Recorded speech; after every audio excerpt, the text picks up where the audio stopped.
Hallo und willkommen in meiner Schmiede. Im Mai hatte ich ja angekündigt, an meiner Zwergenarmee zu arbeiten und damit soll es heute endlich losgehen. Und zwar mit Orgelkanonen. Die stammen von Dragon's Lake Miniatures und ihr könnt es euch sicher denken, kommen aus dem Drucker. Aus dem, was ich mir hier an Modellen bemalen werde, werde ich am Ende eine 600-Punkte-Streitmacht aufstellen, weil ich mich jetzt auch Balduins 600-Punkte-Projekt angeschlossen habe und damit meine Zwergentruppe erweitere. Allerdings gehe ich anders an die Sache heran, und zwar male ich erstmal die Modelle und Figuren an, die ich gerne haben möchte und werde mir dann am Ende aus diesen Modellen eine 600-Punkte-Armee zusammenstellen. Wie schon bei meinen Bretonen und Hochelfen bekommen jede Einheit und die Charaktermodelle eine kleine Hintergrundgeschichte und anhand dieser Geschichten setzt sich am Ende die 600-Punkte-Streitmacht zusammen. Fanom Gremilson fuhr sich mit den Fingern durch den Bart und trat an die Brustwehr. Von hier aus konnte er den gesamten Torweg überblicken.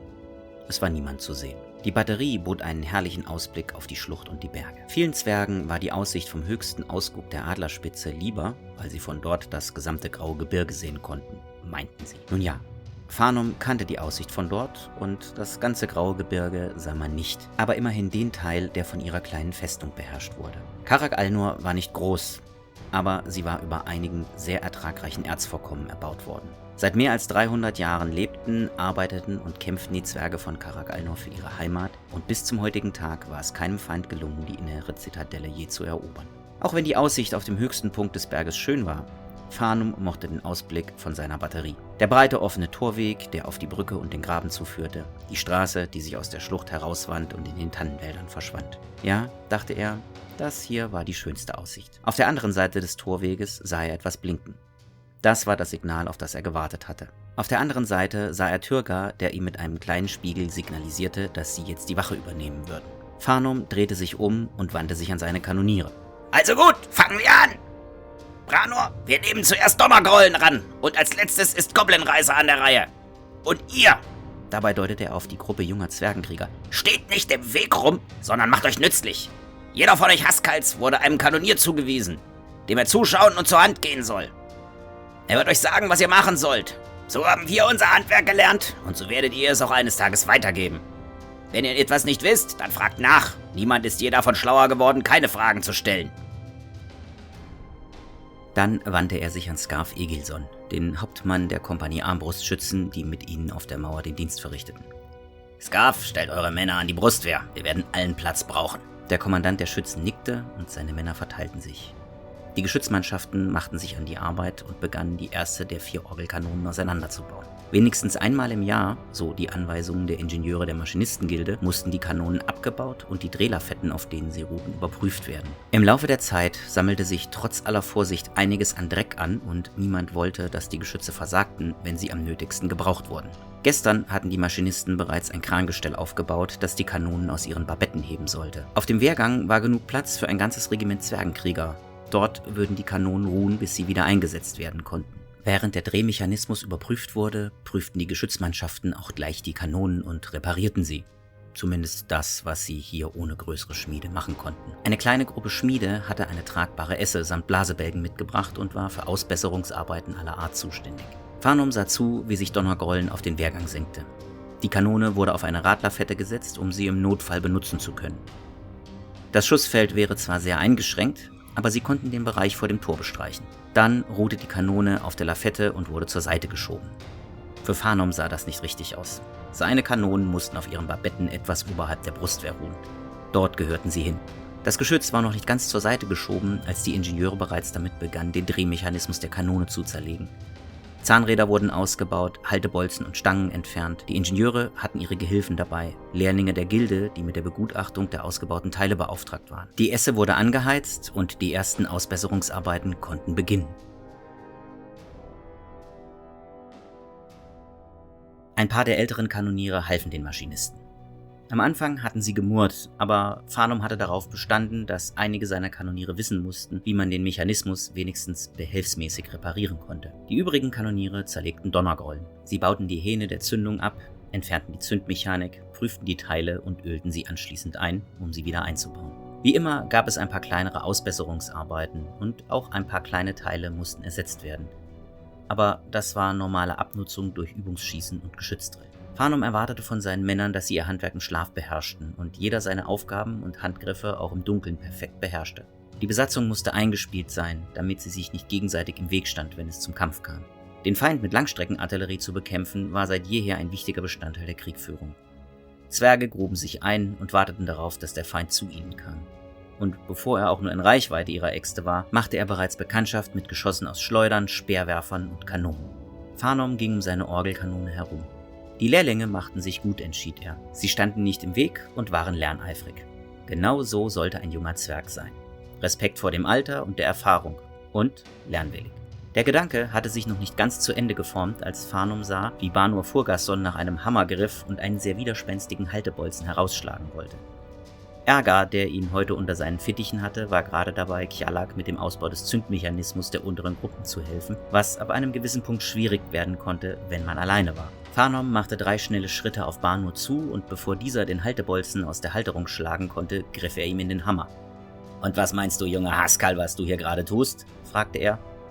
»Ich versuche, den Bolzen hier aus seiner Halterung zu bekommen, Meister Farnum. Der Zündmechanismus muss ausgebaut werden.« »Sehr richtig, mein Junge. Aber was habe ich dir darüber gesagt, wie du eine Kanone behandeln sollst?« Banur schaute betroffen zu Boden. »Ich soll sie wie einen guten Freund behandeln, weil sie mich dann nie im Stich lässt.« »Sehr richtig, junger Haskell. Und einen Freund würdest du wohl kaum mit einem Hammer verprügeln.« Wieder folgte betroffenes zu Bodenstarren. »Welcher Bolzen ist das, Banur?« fragte er. »Der Haltebolzen für den Schlaghahn, Meister Farnum.« Farnum nickte. »Was macht dieser Bolzen?« »Er sichert den Hahn am Schloss.« »Auch richtig. Und was ist so besonders an diesem Bolzen?« Banur blickte ihn an und schien nicht zu wissen, was er sagen sollte, während er fieberhaft überlegte, was die Besonderheit war. »Der Bolzen ist mit einem zweiten Federbolzen gesichert, damit er nicht herausspringen kann«, platzte es aus dem jungen Zwerg heraus. Farnum nickte. »Und wo ist der angebracht? Auf der linken Seite?« »Sehr gut.« Eifrig machte sich Banur daran, den Federbolzen zu entfernen und der Haltebolzen glitt ohne Schwierigkeiten heraus. Freundschaftlich schlug Farnum Banur gegen die Hinterseite des Helms, so dass dieser dem Jüngeren ein wenig ins Gesicht rutschte. »Na also, es geht doch ganz einfach. Eine Kanone muss man gut behandeln, dann dient sie einem gut. Wenn sie gut gepflegt ist, brauchst du keinen Hammer.« Banur schob den Helm aus dem Gesicht und nickte eifrig. Dann arbeitete er weiter am Zündmechanismus. »Batteriemeister?« ertönte eine Stimme von der Brustwehr. Scarf Eagleson winkte ihm. Farnum trat zu ihm und schaute in die Richtung, in die der andere zeigte. Am Eingang der Schlucht schien Bewegung zu sein. Er öffnete die Lederröhre an seinem Gürtel und holte sein Fernrohr hervor.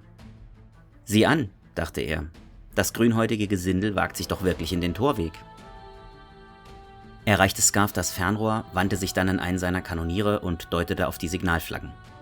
Der Zwerg griff nach der roten und begann sie zu schwenken, während Farnum einen Spiegel hervorholte und Tyrgar auf der anderen Seite Signale gab. Auch dort wurde jetzt zur Antwort die Fahne geschwenkt. Farnum nickte einmal und wandte sich dann an Finlek Marson aus dem Clan der Eisenwerker. »Meister Finlek, wie lange braucht ihr noch, bis wir die Kanone wieder auf die Lafette setzen können? Am Eingang des Tals sind Grünhäute. Wir werden gebraucht.« Finlek sah ihn an. »Gute Arbeit braucht Zeit. Aber ich verstehe, was ihr meint. Wir werden uns beeilen«, sagte er und wandte sich an seine Maschinisten. Diese hielten kurz inne und begannen dann weiterzuarbeiten. Für Farnum hatte sich die Geschwindigkeit, mit der sie ihrer Tätigkeit nachgingen, nur unmerklich verändert. Seufzend wandte er sich an seine Geschützmannschaften. »Macht die Geschütze bereit! Wir kriegen Besuch!« Er deutete in Richtung des Tals und des Eingangs des Torwegs.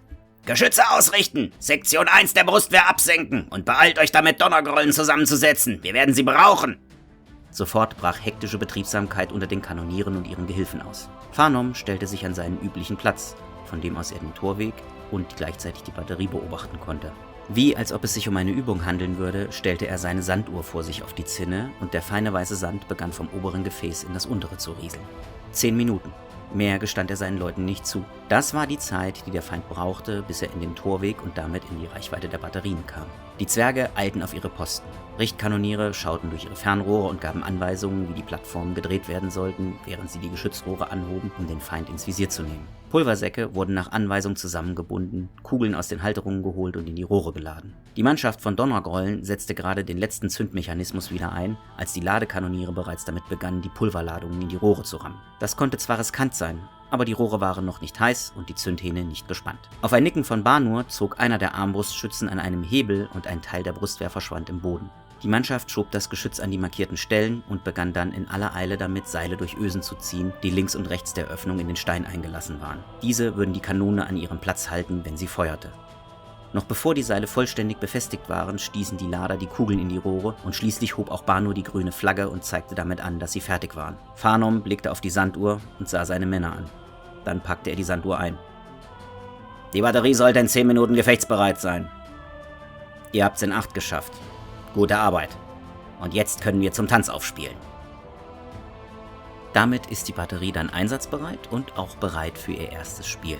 Wie immer hoffe ich, dass euch das Video gefallen hat und wenn es das getan hat, dann lasst mir einen Like oder Kommentar da, teilt das Video, abonniert den Kanal und läutet die Glocke.